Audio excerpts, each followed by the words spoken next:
Suprianto. Di sini saya akan menjelaskan materi tentang makul kepemimpinan.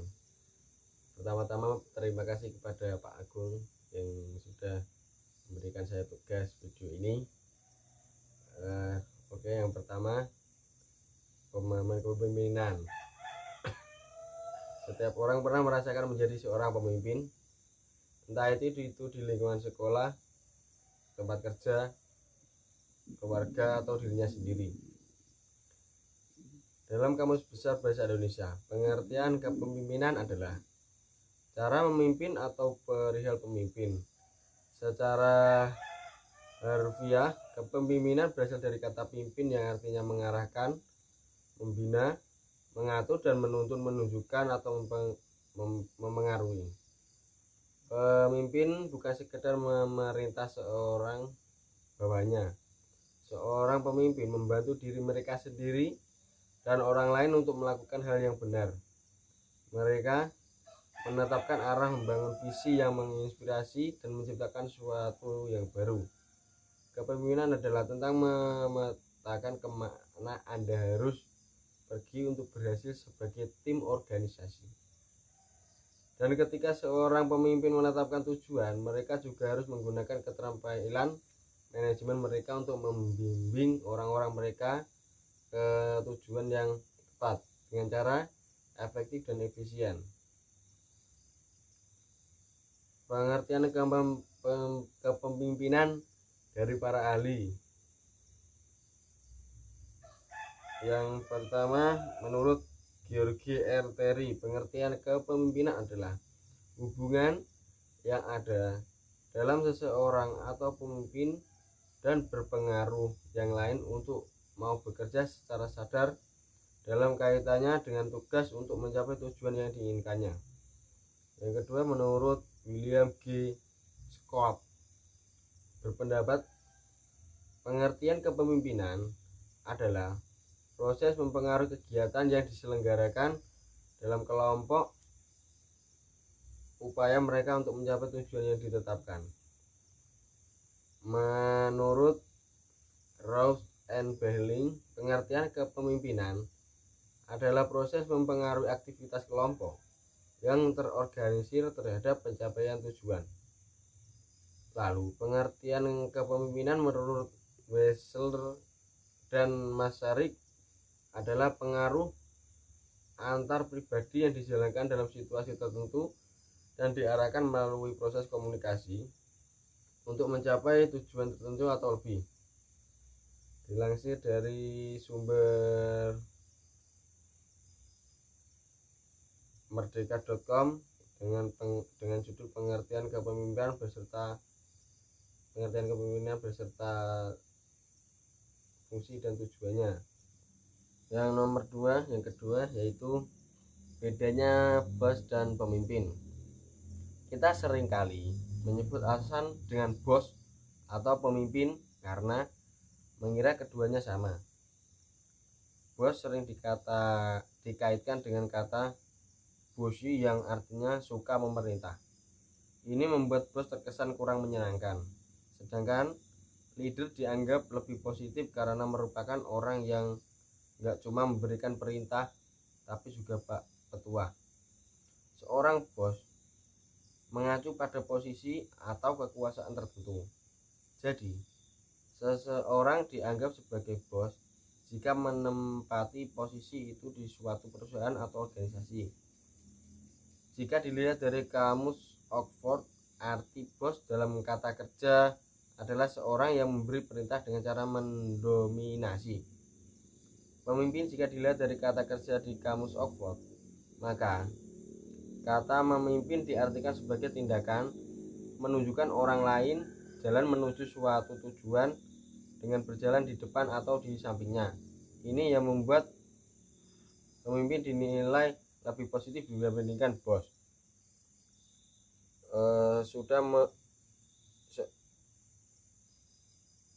Seorang bos mengacu pada posisi atau kekuasaan di mana bos memiliki kekuasaan atas bawahannya. Karena posisi ini bos merasa punya kedudukan lebih tinggi dan bawahannya harus mengikutinya untuk mencapai tujuan. Fokus seorang bos adalah hasil keuntungan perusahaan. Mereka nggak fokus ke perkembangan kamu, tapi lebih ke kamu harus bekerja dengan baik dan menguntungkan perusahaan. Karena jika kinerjamu jelek dan nggak bisa memberi keuntungan buat perusahaan, bos akan merasa posisinya terancam. Tapi kalau kerja bawahnya baik dan menghasilkan keuntungan, bos akan merasa bawahnya berhasil karena dia adalah bosnya. Karena itu, ketika memberi tugas atau pekerjaan, bos terkesan menyuruh atau memerintah. Bos akan memberitahu tugas apa yang harus dikerjakan, bagaimana tugas itu harus dilakukan, dan mengawasi. Misalnya, bulan depan kita ada event webinar, kamu yang handle ya. Temannya tentang dan X dan pematerinya harus Y. Konsep kegiatannya harus gini. Jumat proposalnya jadi ya. Terus menentukan gambaran besar seperti apa pekerjaan harus dilakukan dan cara melakukannya. Kamu harus mengikuti setiap instruksi dari bos. Karena bos merasa dia yang paling tahu cara kerja mana yang berhasil. Kamu nggak dilibatkan untuk menentukan tujuan, memberi saran atau ide, hanya mengerjakan apa yang diminta. Selain itu, bos tidak berpartisipasi dalam pengerjaan selain peran pengawasan. Kamu pernah nggak ngalami kerja diawasi? Istilah ini disebut dengan micromanaging. Ini membuat seseorang lebih mudah stres karena tidak diberi kebebasan untuk menyampaikan ide atau pemikirannya. Ruang untuk mengembangkan kreativitas seperti dibatasi. Ketika kamu sudah mengerjakan proposal dan ternyata hasilnya kurang sesuai atau ada yang salah, alih-alih diapresiasi karena sudah bekerja keras atau diberi solusi, kamu akan disalahkan karena tidak bisa bekerja dengan baik. Bos lebih fokus pada hasil, ia tidak melihat proses dan balik pengerjaan proyek itu. Cara seorang bos memotivasi anggotanya adalah dengan sistem reward dan punishment. Jadi kalau kerjamu bagus, kamu diberi punishment. Kalau kerjamu jelek atau salah, bos bisa menakuti kamu akan mendapat hukuman potongan gaji 5% misalnya. Tapi ketika kamu mengerjakan proposal dan webinar berjalan lancar, gak jarang bos akan bilang, ini karena saya nih, makanya proyeknya bisa berjalan lancar. Padahal yang mengerjakan proyek itu adalah kamu. Tapi si bos merasa kalau itu berhasil karena dia bosnya. Seorang pemimpin atau leader berbeda dengan bos yang merasa posisinya lebih tinggi. Leader justru memposisikan diri sebagai rekan kerja. Yang membedakan adalah leader mampu mempengaruhi tim untuk mencapai tujuan dan membawa perubahan. Kalau bos menggunakan kekuasaan dan posisi leader menggunakan kemampuannya untuk menginfluence orang lain. Bos dianggap sebagai bos karena memang posisinya adalah bos. Tapi pemimpin dianggap pemimpin karena anggotanya percaya kemampuannya untuk menentukan arah dan mencapai tujuan. Seorang pemimpin harus memberi bukti nyata agar anggotanya terus percaya. Kalau tidak, bos fokusnya ke hasil dan keuntungan. Pemimpin fokus ke perkembangan kamu dan anggota yang ia pimpin. Pemimpin akan membantumu berkembang karena kalau kamu berkembang, kamu juga bisa bekerja dengan baik dan memberi keuntungan untuk perusahaan. Jadi, tujuan dan perkembangan bawahannya sama-sama penting bagi pemimpin. Ketika memberi pekerjaan, pemimpin akan bertanya terlebih dahulu apakah kamu siap mengerjakan, bersedia atau tidak. Misalnya, bulan depan ada event webinar, kamu bisa jadi picknya ya. Nanti kita diskusikan bareng tema, konsep kegiatan, dan pematerinya siapa. Habis itu, coba kita proposal kegiatan lain yang bisa kita jadi acuan. Kelihatannya nggak bedanya sama yang tadi. Selain bertanya terlebih dahulu, pemimpin juga mengajak kamu untuk berpikir, menyampaikan ide dan saran. Jadi, kamu nggak cuma ngikutin perintah aja. Kamu nggak cuma diawasi, tapi dibantu dan didampingi untuk pengerjaan proyek itu. Leader mendampingi bukan karena ia tidak percaya, tapi kehadirannya dapat meningkatkan kepercayaan diri pada anggotanya. Dengan begini, kemampuan kamu untuk handle pekerjaan jadi lebih berkembang daripada cuma mengikuti perintah. Kamu diberi ruang untuk mengembangkan kreativitas kamu, tapi tetap dibimbing biar lebih maksimal. Kalau misalnya kamu mengerjakan proposal salah satu kurang, pemimpin nggak akan langsung menyalahkannya. Dia tahu proposal itu kamu kerjakan dengan usaha, waktu, dan pikiran. Karena itu, meskipun hasilnya kurang, leader akan tetap mengapresiasi dan memberi solusi. Pemimpin menganggap kesalahan adalah bagian dari proses untuk berkembang agar kamu bisa belajar dari kesalahan.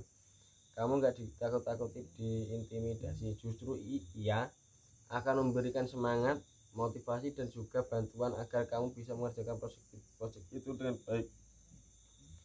Cara pemimpin motivasi anggotanya adalah dengan memberi contoh, inspirasi, dan membuat tim punya visi yang sama untuk dicapai.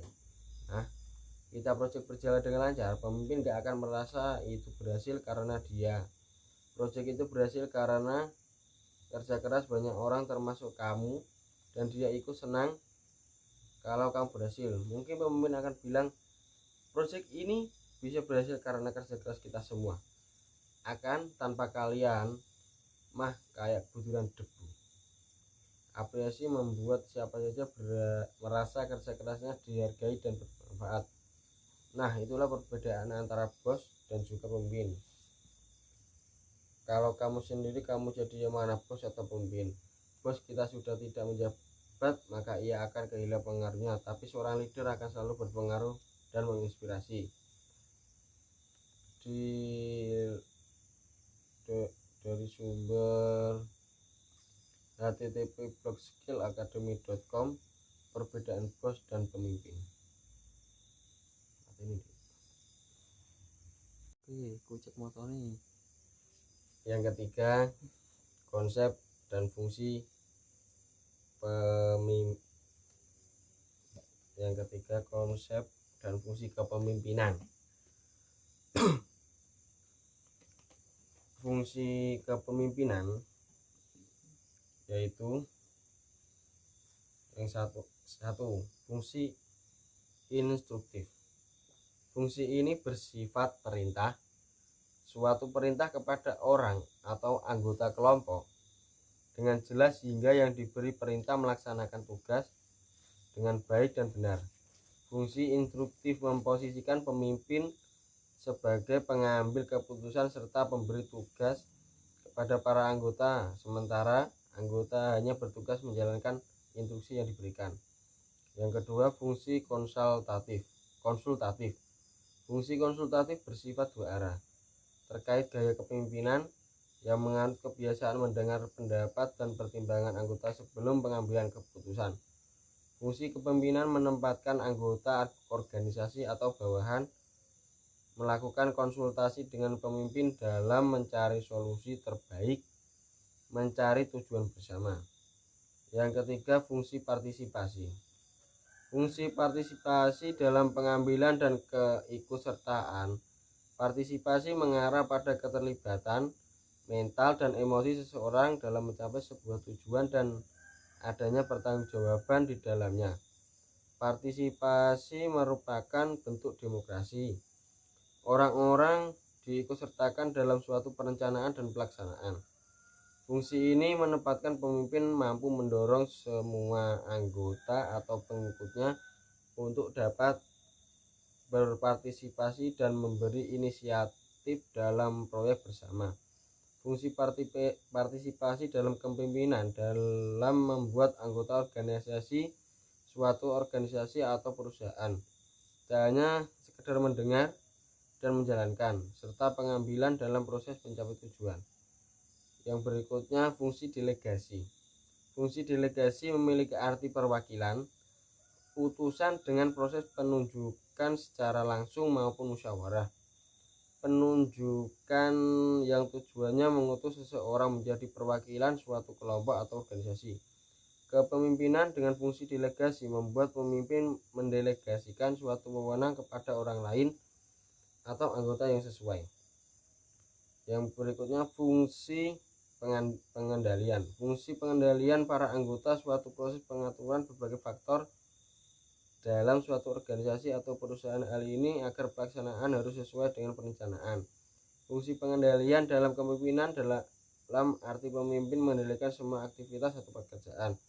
Hal ini agar pengerjaan dan penyelesaian efektif untuk mencapai tujuan. Fungsi kepemimpinan dalam organisasi. Yang pertama, mencapai tujuan. Kepemimpinan dalam organisasi sangat dibutuhkan dalam mencapai tujuan dengan tepat dan efisien. Meskipun tanpa adanya seseorang yang memiliki jiwa kepemimpinan, membuat suatu organisasi akan sulit mencapai tujuan. Tak ada sosok yang membantu mengarahkan, menyatukan, kemudian menjadi pedoman. Tujuan menjadi penjelasan secara luas dari visi dan misi yang akan dicapai oleh sebuah organisasi atau perusahaan. Tujuan sebagai kuantitatif yang menjadi tolak ukur keberhasilan kinerja bisnis lewat kesimpulan yang diambil. Yang kedua, memotivasi orang lain. Tujuan kepemimpinan untuk memberi motivasi kepada orang lain, bisa pada anggota, untuk dapat melakukan hal baik dan membuat maksimal kemampuan dalam diri. Adanya sosok dengan jiwa kepemimpinan, suatu organisasi akan kurang mendapat motivasi sehingga bersemangat dalam mencapai tujuan. Nomor 4, teori-teori kepemimpinan. Macam-macam teori kepemimpinan.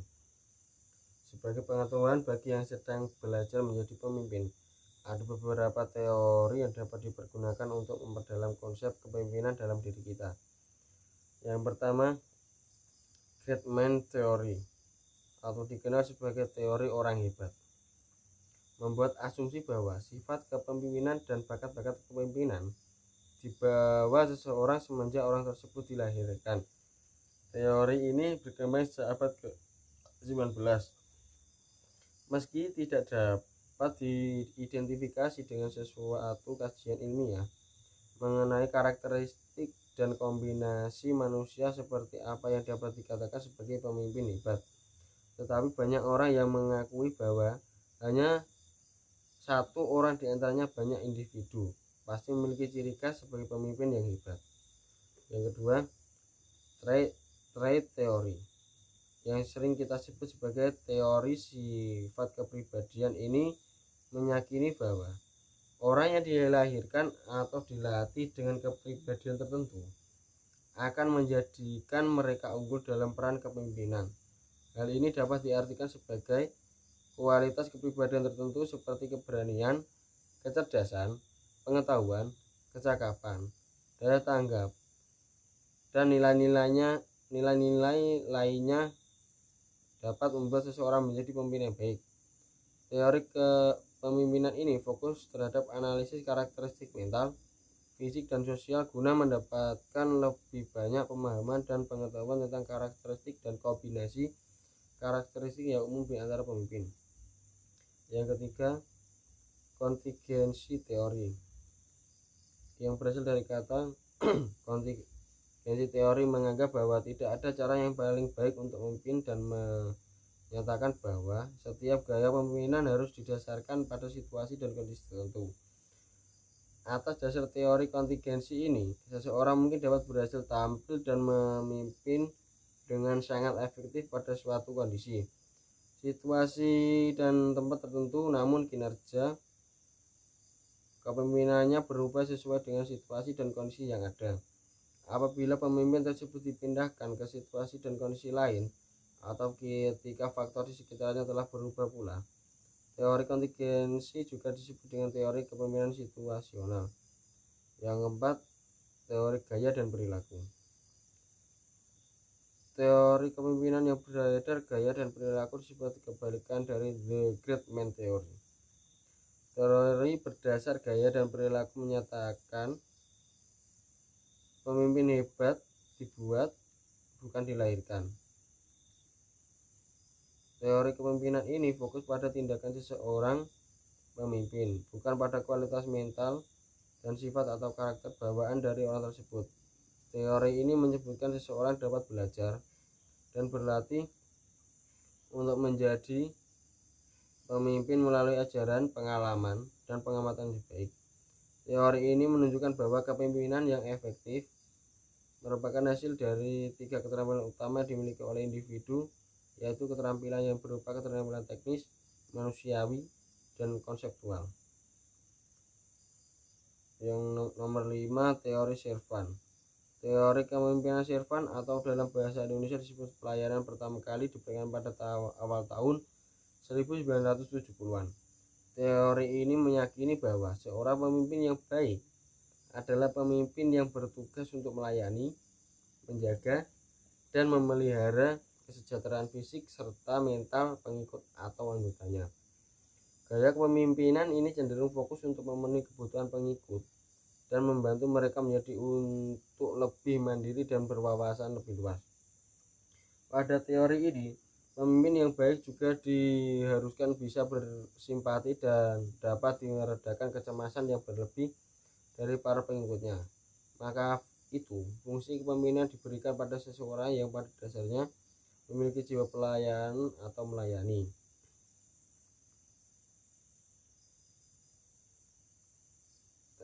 Berikutnya nomor 6, teori transaksional berasal dari kata transaksi. Teori ini menggambarkan suatu gaya kepemimpinan yang berdasar pada perjanjian atau kesepakatan yang dibuat seseorang dengan orang lain. Dalam hal ini, tentunya yang menjadi pelaksana adalah pemimpin dan staf atau pengikutnya. Perjanjian ini dibuat dengan tujuan mendapat pertukaran atau transaksi yang sepadan atau saling menguntungkan antara pemimpin dengan staf. Nomor 5, permasalahan dalam pekerjaan. Ada masalah yang umum terjadi di tempat kerja dan solusinya. Ada banyak masalah di tempat kerja yang bisa terjadi. Berikut ini adalah beberapa masalah yang sering terjadi dan solusi yang dapat Anda lakukan. Yang pertama, kurang pelatihan karyawan. Kurang pelatihan karyawan bisa menyebabkan berbagai masalah di tempat kerja. Salah satunya adalah karyawan tidak bisa melakukan pekerjaan mereka dengan baik. Solusinya adalah pastikan proses pelatihan terbuka dan melibatkan karyawan Anda. Tanyakan pada mereka keterampilan apa yang menurut mereka perlu untuk dikerjakan. Yang kedua, kurang praktik komunikasi yang baik. Kurangnya komunikasi merupakan masalah umum yang terjadi di tempat kerja. Tanpa adanya komunikasi, karyawan akan sulit mengetahui apa yang diharapkan dari mereka. Komunikasi yang buruk bisa merusak produktivitas dan menyebabkan lebih banyak kesalahan. Solusinya adalah terapkan sistem yang memungkinkan pesan berjalan dengan bebas dari atasan ke bawahan dan sebaliknya, seperti melakukan komunikasi via email atau messenger di media sosial. Yang ketiga, konflik antar staf atau bullying. Konflik antara staf pasti akan terjadi karena setiap orang memiliki pendapat yang berbeda. Konflik antar staf ini bisa jadi buruk dan menyebabkan intimidasi sampai bullying. Solusinya adalah HRD harus menciptakan lingkungan kerja yang terbuka, di mana karyawan dapat mengekspresikan diri mereka. Dalam mempromosikan kerja sama tim, mendorong umpan balik, mengatasi sikap negatif, dan menanyakan tantangan terbesar di tempat kerja, Anda dapat menciptakan lingkungan yang lebih harmonis. Nomor 4, tidak mampu menyelesaikan masalah. Anda cenderung terjebak dalam kebiasaan pemikiran yang sama dan mendekati masalah berulang kali dalam perspektif yang sama. Hal ini membuat Anda bertanya, mengapa saya gagal menyelesaikan masalah tersebut? Solusinya adalah Anda harus mendekati masalah dengan lensa peluang. Apa perspektif baru yang dapat digunakan untuk mengubah pola pikir. Jangan lupa mengajukan pertanyaan yang memiliki solusi. Yang kelima, kurang mendapat perhatian. Orang-orang akan mempertanyakan bagaimana mereka menghabiskan waktu mereka dan mencari nafkah. Dalam sebuah perusahaan, akan ada karyawan yang ingin merasakan berarti. Hal ini adalah tanggung jawab seseorang HRD untuk membentuk rasa koneksi dan kepemilikan yang kuat. Masyarakat berbagai peristiwa seperti pernikahan, rumah baru, melahirkan adalah kesempatan untuk memanusiakan karyawan di tempat kerja. Yang keenam, masalah kepercayaan. Ketika berhadapan dengan tantangan di tempat kerja, masalah kepercayaan jadi salah satu yang paling sulit diselesaikan. Kepercayaan biasanya berkurang dalam periode waktu tertentu dan waktu untuk kembali seperti semula. Salah satu untuk memperbaikinya adalah dengan membentuk tim building agar para karyawan dapat berkomunikasi dan mulai saling percaya kembali. Sumber dari http://id Hort Asia, masalah di tempat kerja dan solusinya. Yang keenam, sumber-sumber kekuasaan. Sumber-sumber kekuasaan bersumber dari hal, yaitu 1. Pengetahuan dan kekuasaan saling terkait satu sama lain. Pengetahuan sebagai sumber kekuasaan dibangun dalam kerangka pemahaman bahwa kekuasaan menghasilkan ilmu pengetahuan. Begitupun sebaliknya, pengetahuan membentuk hubungan kekuasaan. Yang kedua, ekonomi. Kekayaan merupakan sumber kekuasaan dan memiliki pengaruh dalam masyarakat. Semakin banyak kekuasaan politik seseorang, semakin besar bagian seseorang dalam kekayaan ekonomi. Begitupun sebaliknya, semakin besar bagian seseorang dalam kekayaan ekonomi, semakin besar bagiannya dalam kekuasaan politik. Yang ketiga, jabatan. Fakta politik menunjukkan bagaimana seseorang pengusaha atau pemimpin politik memiliki kekuasaan yang besar berkat jabatan yang ada padanya. Jabatan sebagai kekuasaan berfungsi sebagai tempat meneguhkan diri. Pemimpin politik menginginkan agar kekuasaan yang dimiliki mendapat pengakuan dan legitimasi dalam masyarakat untuk menguatkan otoritasnya. Yang berikutnya, hukum. Ketika hukum menjadi sumber kekuasaan, maka akan mewujudkan moralitas terpuji baik bagi penguasaan maupun yang dikuasai.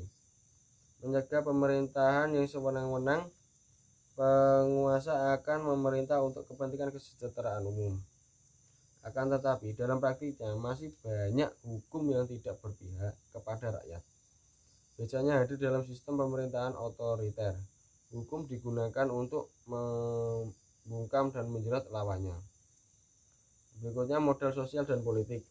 Modal sosial dan politik merupakan salah satu sumber kekuasaan yang sangat penting bagi penguasa dan pemimpin politik. Fondasi yang ditawarkan dalam modal sosial adalah sumber daya, jaringan, pengakuan, dan dukungan kolektif. Keempat modal sosial ini akan menumbuhkan kepercayaan.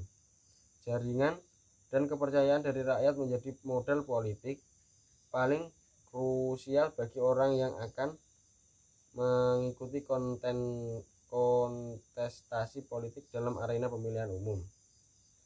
Dari sumber http://kompas.com nasional sumber-sumber kekuasaan. Nomor 7, sifat-sifat kepemimpinan. Yang pertama, memiliki pendirian teguh.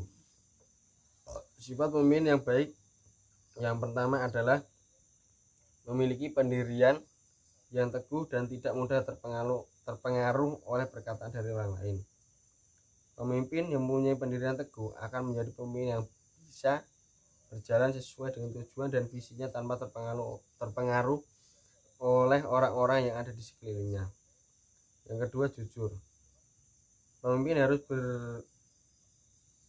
memiliki sifat yang terbuka atas setiap kondisi yang dialaminya, sehingga hal tersebut akan bisa mempererat relasi dan memperoleh solusi dari kondisi yang sedang dihadapi saat itu.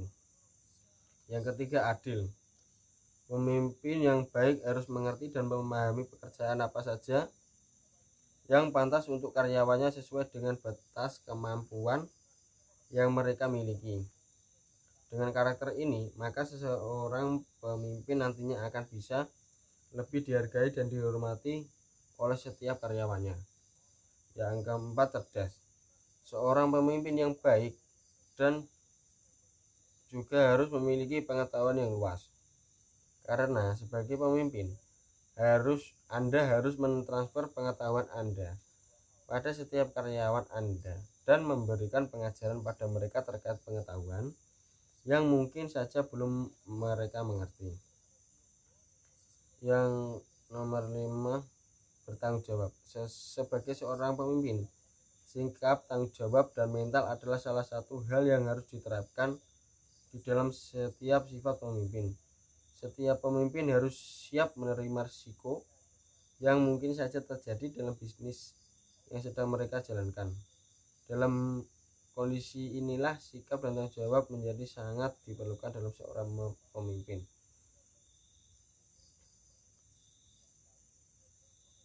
Yang berikutnya, empati. Rasa empati atas berbagai masalah yang sedang dialami karyawan adalah hal yang penting yang wajib untuk dilakukan. Mencoba untuk bisa mengerti kondisi bawahnya ini adalah salah satu bentuk rasa kepedulian pemimpin pada bawahannya. Diambil dari sumber http://akurat.id sifat pemimpin yang baik. Demikian dari video ini. Bila ada salah kata, mohon dimaafkan. Wassalamualaikum warahmatullahi wabarakatuh.